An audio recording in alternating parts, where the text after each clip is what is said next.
Convegno del PD ad Agrigento sul rigassificatore di Porto Empedocle. La Sicilia maglia nera per i trasporti, report dell'Associazione di Imprese. Depositate in Corte d'Appello a Palermo le liste per le europee del Collegio Isole. La formazione dei detenuti in un accordo tra la Regione e i poli universitari. Pomeriggio nella chiesa di San Gregorio i funerali di Mario Mondello.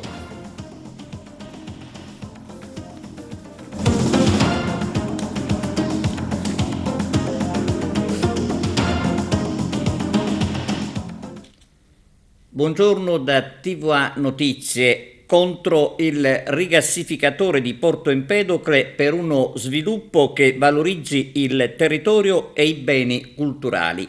Convegno del PD ad Agrigento, il servizio di apertura di Arturo Cantella.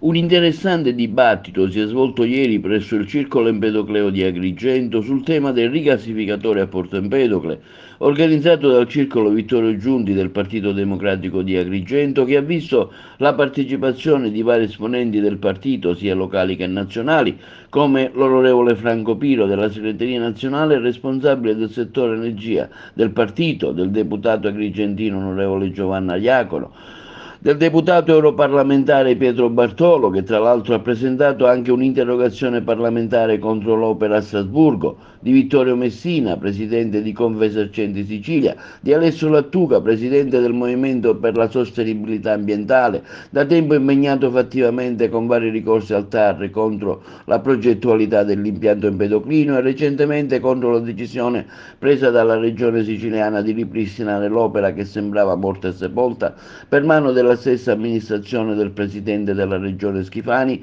e per mezzo dell'assessore agrigentino Ramo, di Daniele Gucciardo, presidente del Circolo Rabatti di Lega Ambiente. La volontà emersa dal dibattito è stata quella di bloccare l'opera, anche perché è estremamente rischiosa e pericolosa per l'ambiente e per i cittadini e va contro la vocazione turistica del nostro territorio. Simone Di Paolo, un'interessante iniziativa oggi sul rigassificatore, anche il PD dice no con questo convegno.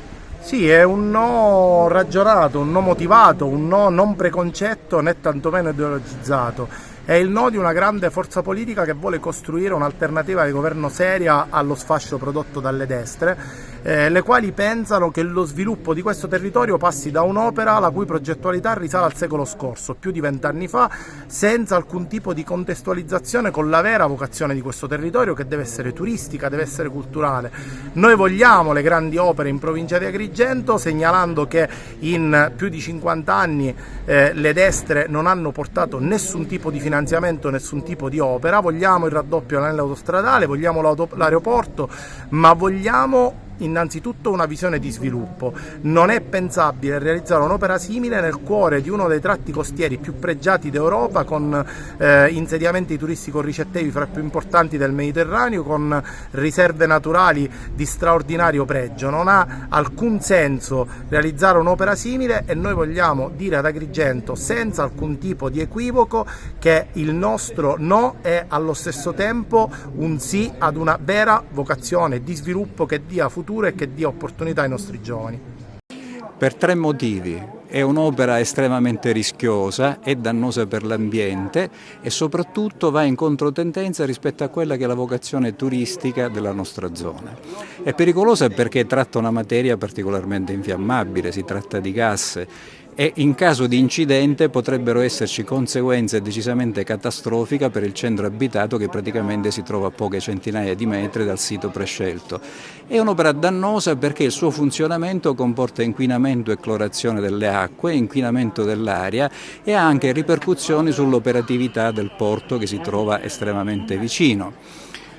Siamo anche contrari perché il modello di sviluppo che presuppone il rigassificatore è quello basato ancora sulle energie fossili, mentre noi per i rischi che stiamo correndo per la transizione climatica e soprattutto per gli impegni che l'Italia ha a livello internazionale sulla decarbonizzazione delle risorse energetiche, noi consumeremo sempre meno gas nei prossimi anni. E allora questo rigassificatore rischia di essere assolutamente inutile, non solo di avere un impatto disastroso su quell'ambiente, ma anche di non avere un'utilità concreta per l'Italia, visto che se tutto va bene dovrebbe essere operativo fra 5-6 anni.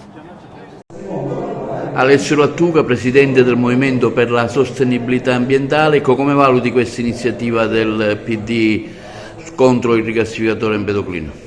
Diciamo che è una novità molto interessante, perché finalmente un partito, insieme a qualche altro che in passato è stato dalla nostra parte, contro tutti gli altri partiti che sono a favore del rigassificatore, sta impegnando per collaborare alle iniziative che fino adesso ha svolto in solitudine il Movimento per la Sostenibilità. Mentre ci troviamo davanti a fatti etici, al di là della politica, di ciò che può fare la politica, il dato di fatto è che Enel vuole iniziare il lavoro. Noi li abbiamo bloccati, diciamo a dicembre, primi di gennaio, con al provvedimento messo dalla regione siciliana. La Sicilia maglia nera per strade e ferrovie, ma cosa c'è di nuovo? Arturo Cantella.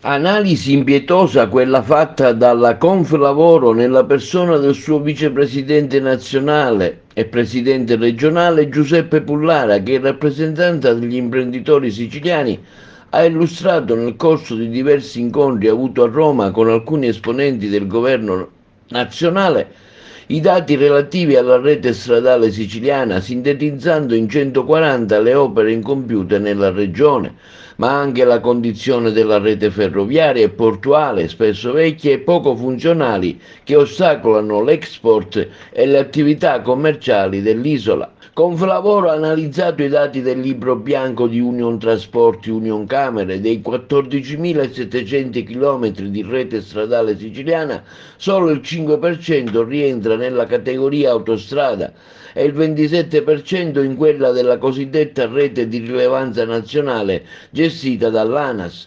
La rete ferroviaria per Conflavoro è elettrificata al 58% e dei 1.396 km solo il 16% procede sul doppio binario. L'età media dei treni siciliani, il 55% a 19 anni contro la media nazionale di 15 anni. Le reti ferroviarie di Ragusa e Trapani sono tra le peggiori performance in Italia, rispettivamente si collocano al 102° e 94° posto. Le infrastrutture stradali costituiscono la categoria più debole e insieme alle ferrovie in Sicilia non esistono autostrade a 3 corsie, oppure non esistono affatto come ad Agrigento e Ragusa.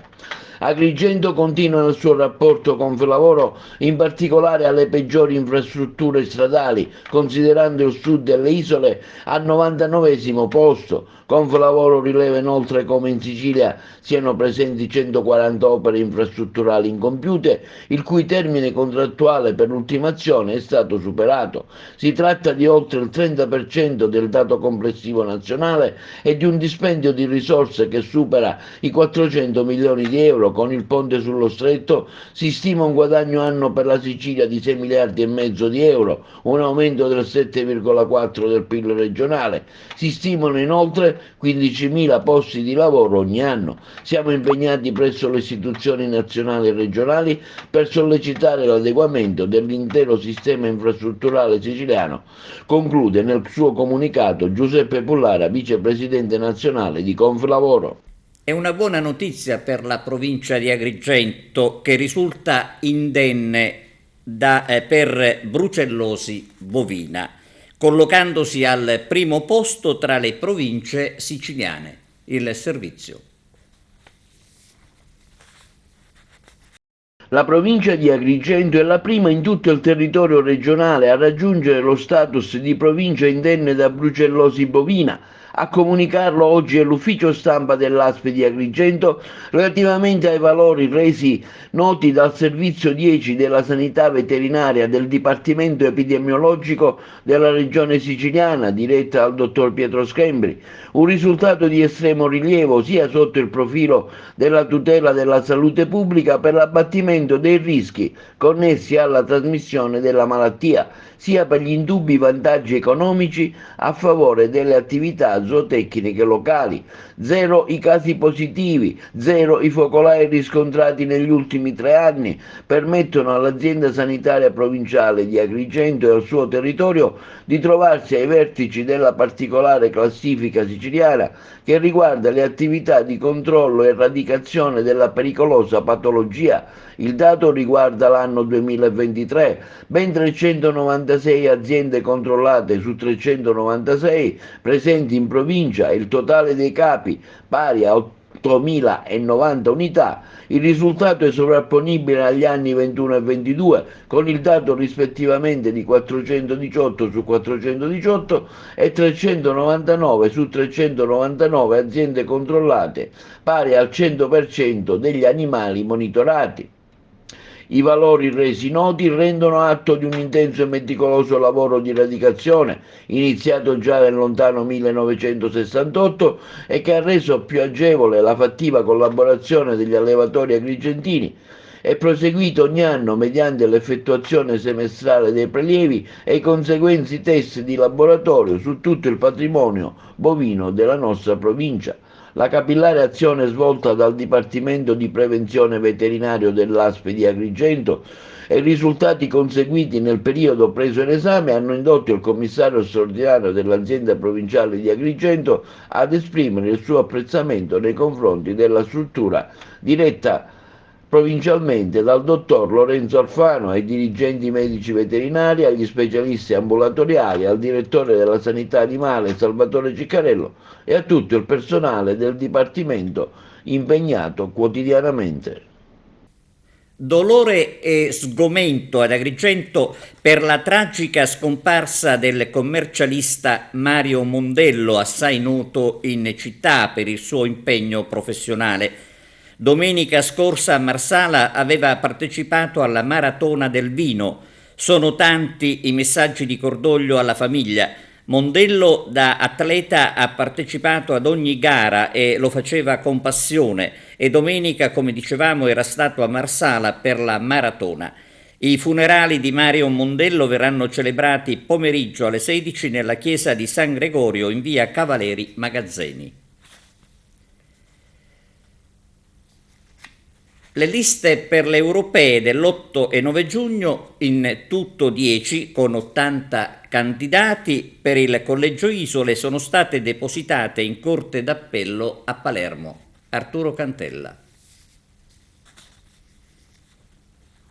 Sono 10 le liste con 80 candidati che sono state già depositate presso la Corte d'Appello di Palermo. Adesso toccherà quindi agli elettori siciliani scegliere gli 8 europarlamentari del Collegio Isole che comprende Sardegna e Sicilia. Queste le liste presentate nella circoscrizione Isole: Forza Italia, Noi Moderati con capolista Caterina Chinnici, quindi a seguire Fratelli d'Italia con capolista Giorgia Meloni, quindi la Lega, capolista la licatese Annalisa Tardino, quella degli Stati Uniti d'Europa, capolista Rita Bernardini, quindi Azione con Calenda, capolista Carlo Calenda, quindi Azione Forza Nuova con capolista Roberto Fiore, il partito animalista Italexit partecipa con Patrice Battaglia, il Partito Democratico che vede capolista Ellis Lane, quindi il Movimento 5 Stelle rappresentata da Giuseppe Antoci, Libertà, la lista che fa capo al parlamentare siciliano Cateno De Luca, quindi quella di Alleanza Verdi e Sinistra con a capo Leoluca Orlando, ex sindaco di Palermo, quindi Pace, Terra e Dignità con Michele Santoro ancora in forze, se entrerà o meno, Alternativa Popolare con in capolista Stefano Bandecchi, Democrazia Sovrana e Popolare con capolista Francesco Toscano. Alle ultime elezioni europee ricordiamo che il Movimento 5 Stelle fu il più votato col 29,77%, a seguire la Lega col 22,46%, quindi il Partito Democratico con 18,52%, Forza Italia col 14,79%, quindi Fratelli d'Italia col 7,24%, la lista Più Europa con l'1,97%, quella della sinistra con 1,65%, quindi Europa Verde con l'1,33%, a seguire gli altri partiti che complessivamente presero il 2,35%. Non partecipa alla competizione elettorale la Democrazia Cristiana di Salvatore Cuffaro, è saltato all'ultimo momento l'accordo politico con i renziani di Stati Uniti d'Europa, il partito quindi di Totò Cuffaro resterà fuori dalle liste, ma sicuramente appoggerà qualche candidato. Il cammaratese Marcello Viola è stato confermato procuratore di Milano. La nomina di Viola era stata impugnata con un ricorso al TAR del Lazio. Il dottor Viola aveva chiesto il rigetto dei ricorsi con il patrocinio degli avvocati Girolamo Rubino e Giuseppe Impiduglia. I ricorrenti sono stati condannati al pagamento delle spese legali. Formazione universitaria dei detenuti, l'impegno della regione siciliana. Arturo Cantella. Si rafforza l'impegno istituzionale per garantire e promuovere la formazione universitaria dei detenuti in Sicilia. È stato firmato a Palazzo d'Orleans il rinnovo dell'accordo quadro per la realizzazione dei poli universitari penitenziari nell'isola per il triennio 24-27. Istituiti negli atenei regionali già nel 2021, questi centri hanno l'obiettivo di garantire un percorso di istruzione e formazione ai detenuti e agli internati che vogliono conseguire un titolo universitario, favorendone la riabilitazione psicosociale con ricadute positive nell'affrontare il percorso di recupero. A sottoscrivere l'intesa è stato il Presidente della Regione, l'assessore all'istruzione e alla formazione professionale, il garante regionale dei diritti dei detenuti, il provveditore dell'amministrazione penitenziaria in Sicilia, i vari rettori delle università di Palermo, Catania e Messina, e sarà perfezionata successivamente anche l'adesione da parte della Core di Enna, una conferma da parte degli enti coinvolti dell'importanza dell'attività svolta dai poli universitari, che come documentano le relazioni prodotte dalle università a conclusione del primo triennio ha permesso a numerosi detenuti in espiazione della pena in Sicilia di intraprendere un percorso di studio universitario per l'anno accademico 2023-2024 e risultano 118 gli iscritti ai vari corsi di laurea. I destinatari delle attività formative sono i detenuti, gli internati, i soggetti in esecuzione penale in Sicilia che in possesso dei requisiti previsti dalla legge intendano immatricolarsi o si siano iscritti a vari corsi universitari. Le attività avranno prioritariamente luogo nelle sedi individuate dal provveditorato regionale dell'amministrazione penitenziaria d'intesa con i vari atenei, al fine di coordinare le attività didattiche e di dare riconoscimento all'impegno profuso dai singoli operatori, ossia docenti, tecnici, personale amministrativo, tutor e studenti. Il garante regionale dei diritti dei detenuti, anche in rappresentanza della Regione, potrà così sottoscrivere gli specifici atti di collaborazione tra le singole università e il provveditorato dell'amministrazione penitenziaria.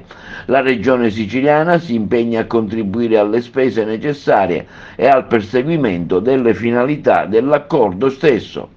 Le università garantiranno la didattica nei singoli istituti penitenziari e si impegnano anche a prevedere la messa a disposizione di strumentazioni tecnologiche, materiale librario, didattico, banche dati ai detenuti iscritti, un servizio insomma di sostegno allo studio attraverso le attività di tutorato e mediante tecniche di insegnamento a distanza. Quarto giorno della visita di Limina dei vescovi siciliani in Vaticano. Ascoltiamo il presidente della Conferenza Episcopale Siciliana, Monsignor Antonino Raspanti. Oggi quarta giornata della nostra magnifica visita ad Limina. Abbiamo aperto in San Giovanni Laterano, nella cattedra di Pietro, e lì abbiamo celebrato la Santa Messa con grande, emozione.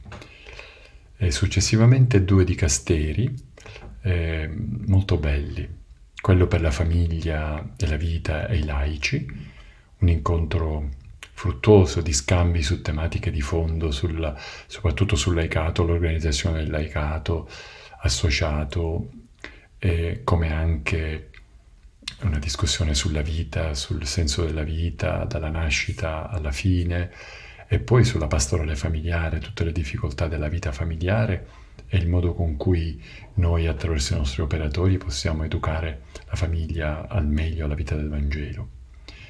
Altro incontro, il Dicastero per lo sviluppo umano, è stata l'occasione per andare a fondo sulle problematiche principali che le nostre comunità cristiane vivono inserite nella società siciliana, con tutti gli ostacoli, i problemi e anche quelle soluzioni che nelle nostre diocesi cerchiamo di mettere in atto per contribuire a un maggior sviluppo umano che non è soltanto economico, ma è proprio dello spirito e nello spirito evangelico.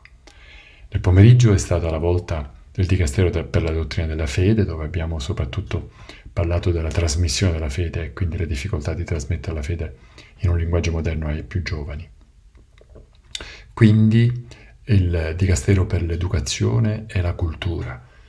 Qui è stata la volta di parlare della facoltà teologica e degli istituti teologici, della formazione in genere alle scienze religiose, della pastorale scolastica e universitaria, dell'insegnamento della religione cattolica.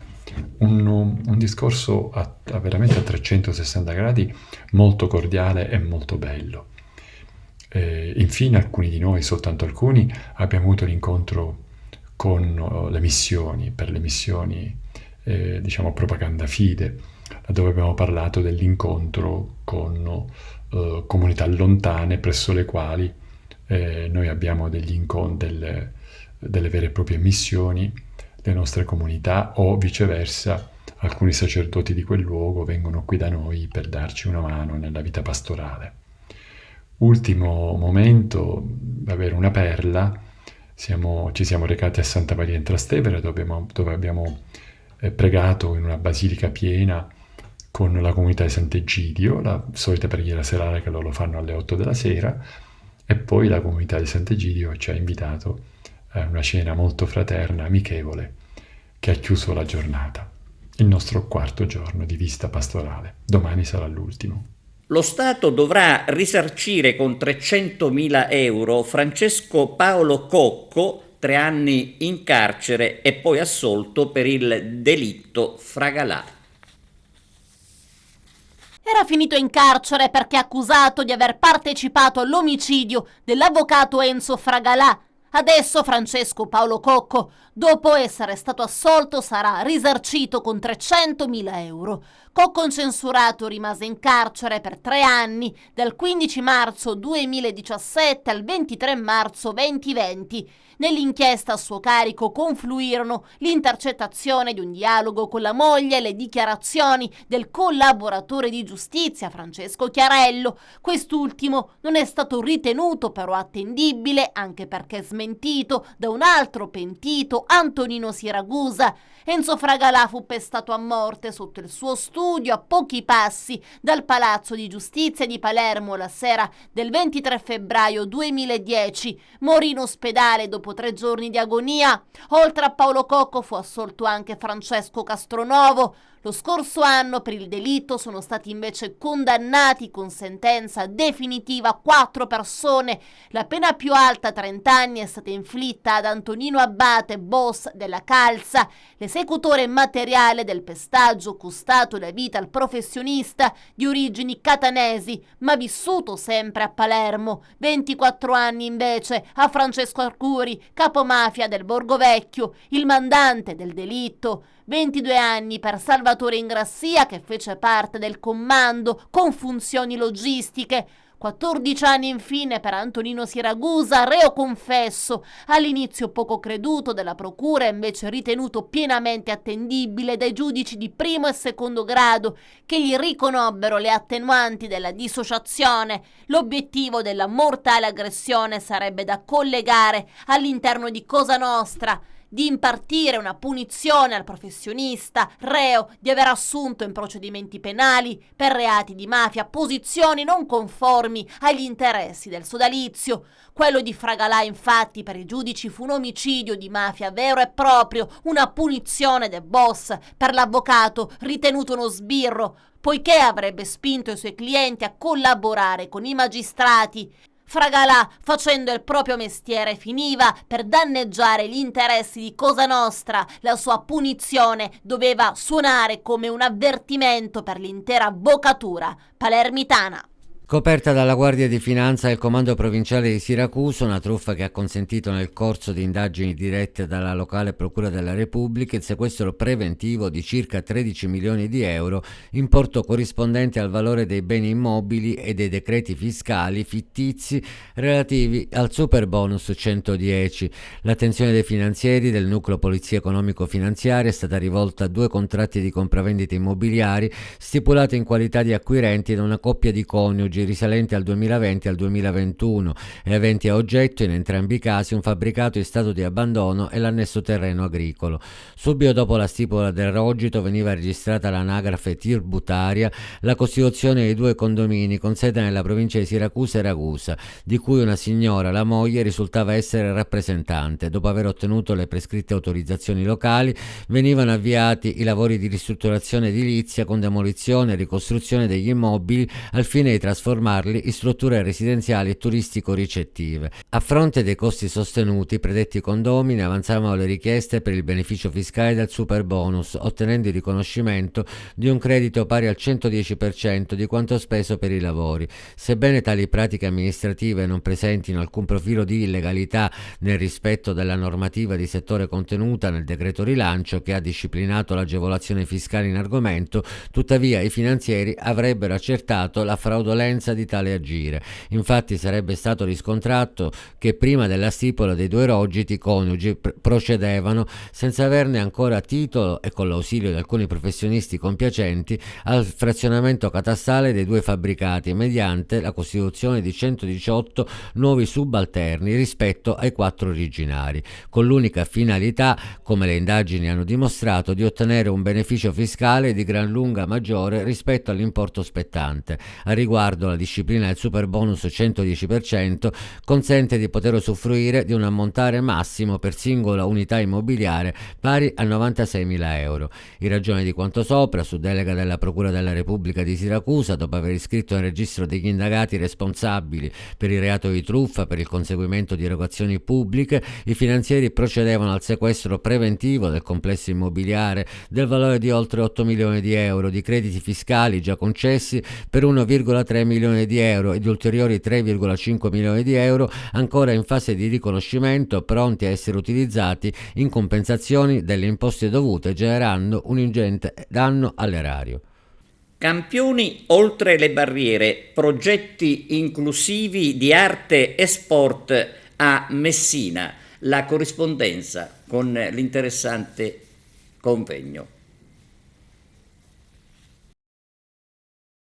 Il progetto è dal titolo Siamo campioni oltre le barriere, realizzerà alla Sala Laudamo uno spettacolo teatrale che vedrà in scena 2 realtà molto particolari, la realtà dei ragazzi diversamente abili appunto della compagnia Volere Volare e i ragazzi della Libera Compagnia del Teatro per Sognare, detenuti attori della Casa Circondaria di Messina, 2 realtà unite da vari e più punti in comune, da un unico comune denominatore che comunque anche qui la voglia di riscatto, la voglia di poter superare le barriere, di andare oltre. Quindi sono 3 momenti molto significativi che sfoceranno nell'evento finale il 17 maggio di mattina al museo, perché il progetto è un progetto promosso dal Museo Regionale di Messina, che vuole vedere a questo punto il termine del suo viaggio all'interno del museo, ma non è un termine del viaggio, in realtà è come se noi facessimo una tappa per incontrarci tutti insieme, incontrarci tutti gli attori del progetto per capire, cioè per raccontarci come si può andare oltre le barriere. E adesso pausa per la pubblicità, linea alla regia, torniamo tra poco.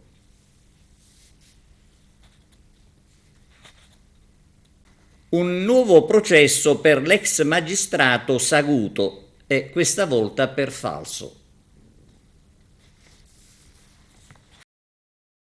Silvana Saguto deve affrontare un nuovo processo. L'ex magistrato nei giorni scorsi è stata rinviata a giudizio per falso in atto pubblico dopo 2 richieste di archiviazione della Procura di Caltanissetta. Secondo l'accusa, il sequestro subito dagli imprenditori Virga di Marineo non sarebbe stato deciso collegialmente come previsto dalla legge, ma dal solo ex presidente della sezione misure di prevenzione del Tribunale di Palermo, che sta adesso scontando una condanna in carcere per corruzione. Il sequestro risale al 2015, fu annunciato come il più pesante di sempre a livello nazionale, 1,6 miliardi di euro fra impianti di calcestruzzo, imprese edili, aziende agricole, produzione di gas terapeutici ed industriali, ristorazione e immobili, un valore sempre smentito dai Virga, che lo hanno valutato intorno ai 25 milioni di euro, un impero di cui restano le macerie. Anni dopo il sequestro fu annullato e la quasi totalità dei beni restituita, ad eccezione di alcuni immobili e partecipazioni societarie di Carmelo Virga andate in confisca. La famiglia Virga, tramite l'avvocato Luca Inzerillo, come già ricostruito nel 2021, decise di denunciare Silvana Saguto. Riteneva e ritiene che l'intera misura di prevenzione sarebbe stata frutto di un grande bluff. Saguto avrebbe deciso tutto da sola, insomma, dal sequestro alla nomina dell'amministratore giudiziario. Nessuna decisione collegiale, nessuna camera di consiglio con gli altri giudici della sezione, come invece risultava nelle carte, ed è il reato da cui Saguto, a partire dal prossimo 5 giugno 2024, dovrà difendersi nel nuovo processo. I Virga avrebbero voluto che le venisse contestato anche il reato di corruzione in atto pubblico. Saguto scelse come amministratore giudiziario il commercialista Giuseppe Rizzo. Lo sponsor di Rizzo fu l'ufficiale della DIA, Rosolino Nasca. Saguto su Rizzo diceva: è un ragazzetto, non so come farà, e ritenne necessario di affiancargli un coadiutore. La scelta ricadde, guarda caso, su Carmelo Provenzano, docente della Core. Nei mesi scorsi la Cassazione però ha annullato con rinvio la sentenza di condanna inflitta a Provenzano e Nasca, e si celebrerà un nuovo processo di appello. Diversi pentiti, tra cui Nino Giuffre e Giovanni Brusca, dissero di aver saputo da Ciccio Pastoia, boss di Belmonte Mezzagno, e Bernardo Provenzano, che i Virga di Marineo avevano goduto dell'appoggio della mafia fino ad inserirsi nel patto del tavolino gestito da Angelo Sino, attraverso cui Cosa Nostra controllava gli appalti pubblici. Protezione e aiuto in cambio di tangenti, elementi che non bastarono per un processo penale, ma che rappresentarono l'ossatura delle indagini patrimoniali. Vicenda strana comunque quella dei Virga. Nel 2013 infatti erano stati considerati meritevoli di ottenere un beneficio dallo Stato per aver denunciato e fatto condannare gli uomini delle racket, chiesero e ottennero il congelamento per 1 anno dei debiti nei confronti dell'erario e 1,5 milioni di euro da prelevare dal Fondo Nazionale per le Vittime delle Racket. Poi arrivò il sequestro a bloccare tutto, preceduto da una interdittiva antimafia della prefettura di Palermo. Il solo ad avvantaggiarsene sarebbe stato però Carmelo Virga, mentre nulla è emerso per i fratelli Vincenzo, Francesco, Anna e Rosa, a cui sono stati restituiti beni e aziende ormai andati quasi tutti però in malora. A chiusura vi ricordiamo che TVA è visibile in tutta Italia sul canale 268 delle Smart TV, cliccando su TV locali e poi TVA. Sul canale 93 alle 15, alle 20 e in replica alle 9 e sul sito www.televideoagrigento.tv, oltre naturalmente alla pagina Facebook. È tutto, grazie per la vostra attenzione e arrivederci.